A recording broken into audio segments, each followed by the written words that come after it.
Antes de nós começarmos pelo problema da justiça, e aí entrarmos em Platão, nós temos que lembrar um pouco como é que este problema se apresenta para os gregos e como ele já é, para os gregos, um problema difícil. E a filosofia política o funda como um problema difícil e ele nos chega hoje como um problema difícil. Quem é que não sabe isso, né?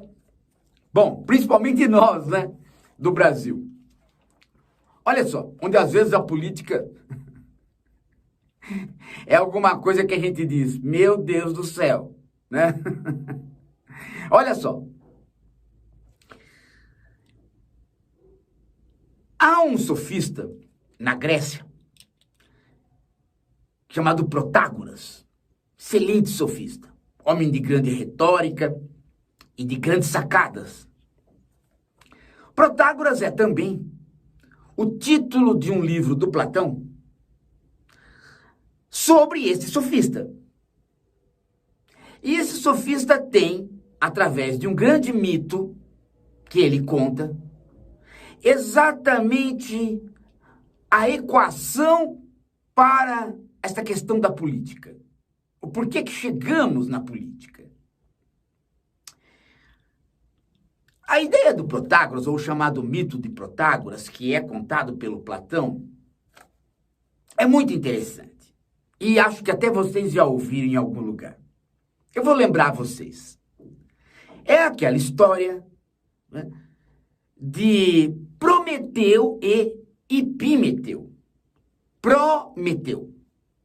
Ele é pró, então ele é inteligente. Agora, o Epimeteu, ele é hipe, ele é menor, então ele é meio burraldo. E Zeus deu a Prometeu e a Epimeteu a tarefa.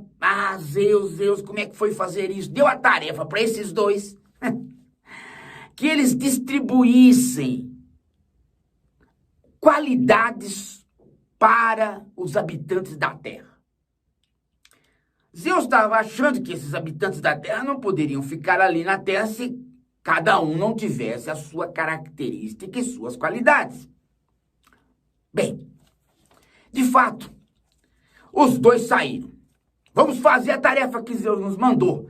E o Prometeu falou assim, claro, o mais inteligente falou para o Epimeteu. Veja como às vezes o mais inteligente nem sempre é o mais inteligente. Por quê? Se ele fosse mais inteligente mesmo, o Prometeu, deveria ele ter feito as coisas. Mas o mais inteligente é aquele que às vezes quer ser o mais esperto, né? E falou assim pro Epimeteu, Epimeteu, você vai, pega nesta caixa aqui todas as qualidades e vai distribuindo essas qualidades entre aí os animais, né? E daqui a pouco eu volto. E sabe-se lá onde o Prometeu foi se meter, deve ter ido tomar uns tragos e sei lá o quê. Sei que o Prometeu se mandou e quando ele voltou, o Epimeteu já tinha distribuído todas as qualidades entre os seres da Terra. E aí o Prometeu falou, rapaz, esse Epimeteu até que não era tão burro, né? E foi conferindo, confere ali, confere aqui, e de repente, tinha um animal chamado homem, que não tinha recebido absolutamente nada.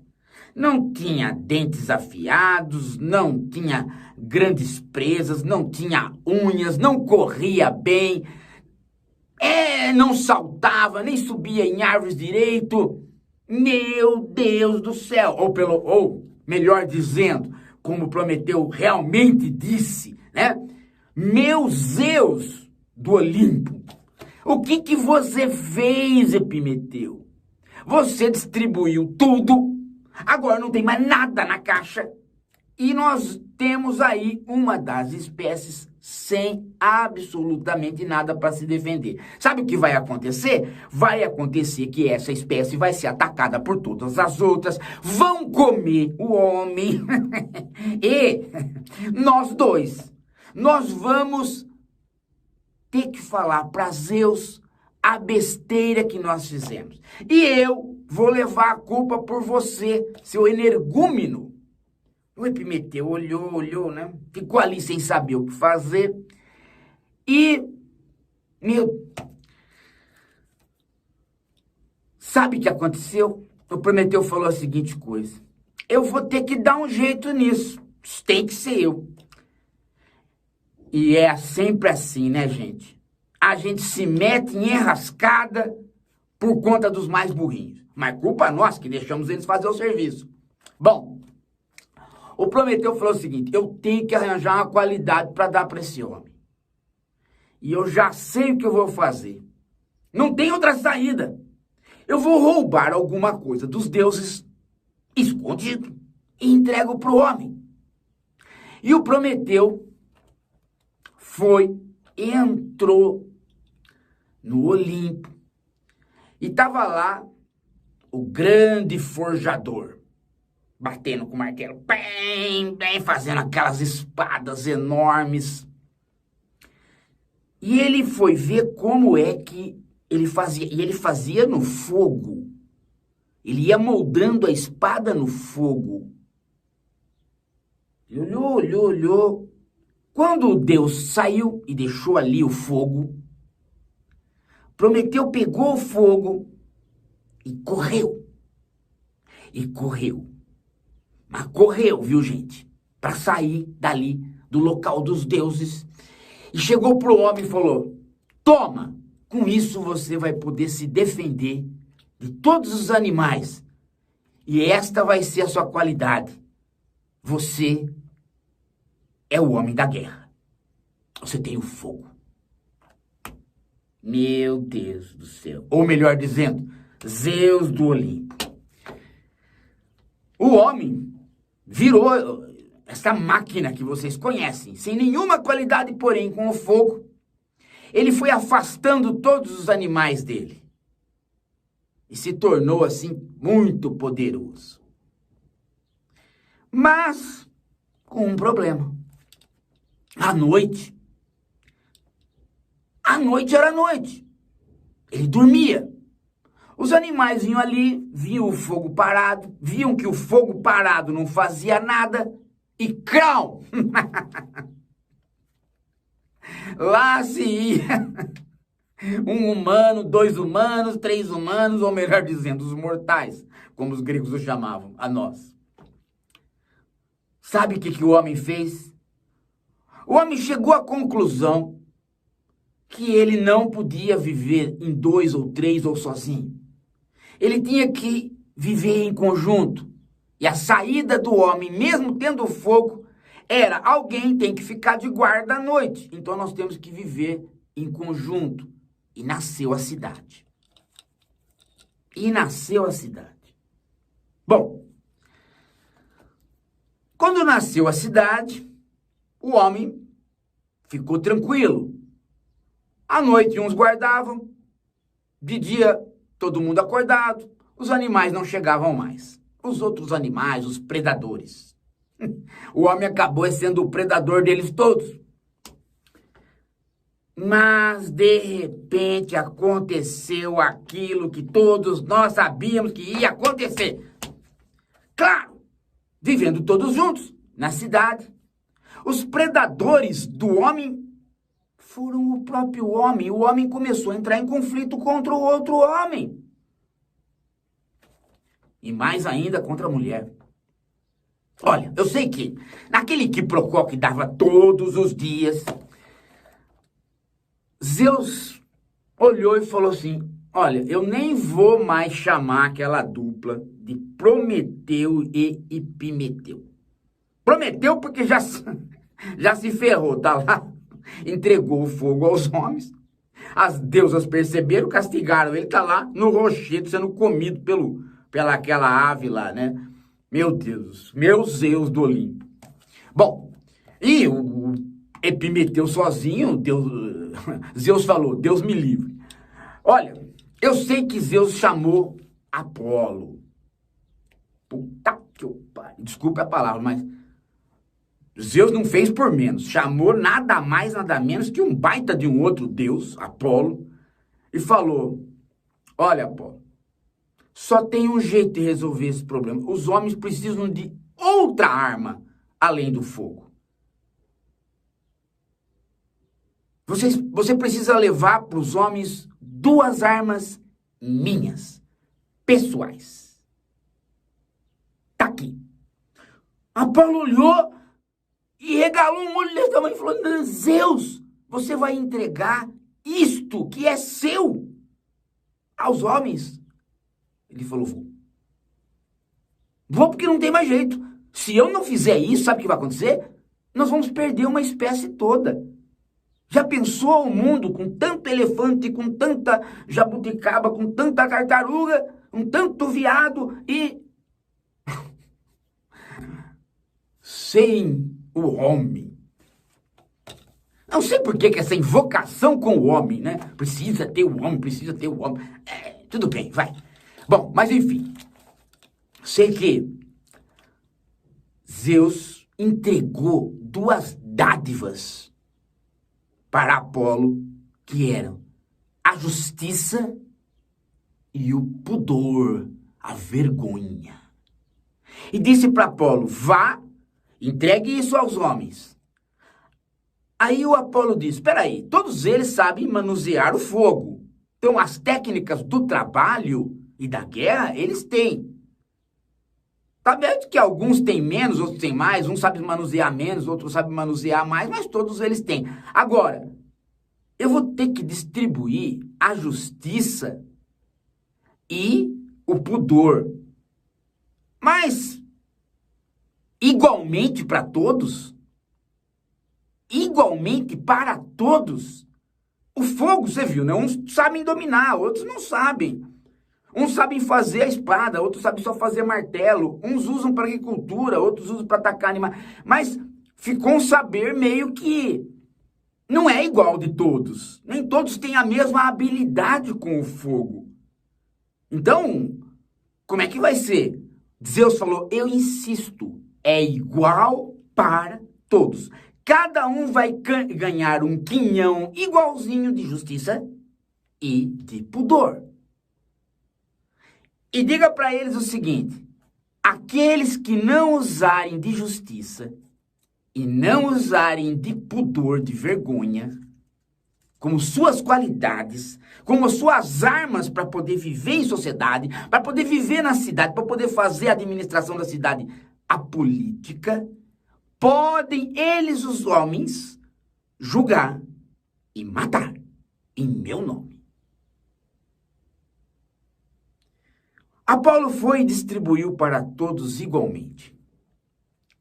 Todos os homens, para administrar a cidade, tiveram igual quinhão de capacidade de justiça, de serem justos, e igual quinhão de vergonha, de pudor, para não fazerem o injusto, para terem orgulho de fazerem o justo. É isso aí.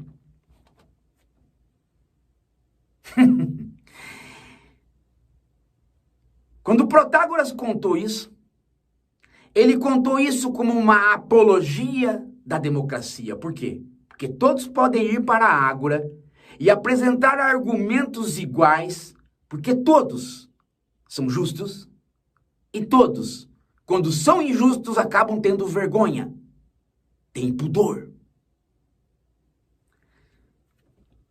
E assim a democracia pode bem funcionar, porque ela depende de qualidades dadas por Zeus, iguais para todos. Quando Platão contou isso no livro Protágoras, Platão contou isso como uma grande zombaria, né? Porque Platão sabia muito bem que as coisas não aconteciam assim. Até porque o próprio Platão havia passado por uma situação que, olha, gente, eu já passei perto disso, do que o Platão passou. Não é bom.